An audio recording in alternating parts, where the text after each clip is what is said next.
Kadınlar canım modu var. Assalamu aleyküm.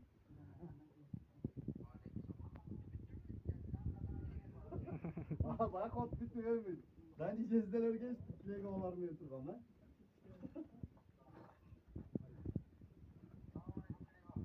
Aleykümselam. Tamam.